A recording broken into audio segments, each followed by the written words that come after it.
Going to work in the pandemic is unlike anything we've seen before, from the safety protocols to the risk of shutting down if an employee tests positive.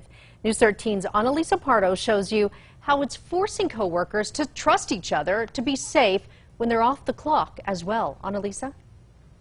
Jessica, employers can do all they can to implement COVID-safe practices in the workplace, but they can't control their employees' behavior outside of work. And it's a concern for some employees I talked to today.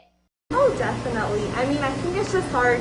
You just don't know what they're doing. So, yeah, that's definitely a concern. Like if somebody's like going out of town, like to LA or like one of like the super hot spots about it, like, you know, that'd for sure be a thing that the whole workplace would probably have to know, just so that you don't cause like a big outbreak.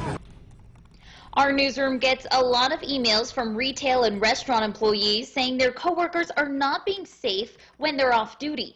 We even got one last week from a woman who claims Starbucks employees were partying and posting the videos on social media before coming down with coronavirus. Today, the store on Coors was closed, but Starbucks did not return our calls. Of course, this all affects customers too. Yeah, that's very concerning to me that people can be out partying or gathering in large groups and then coming and serving us food.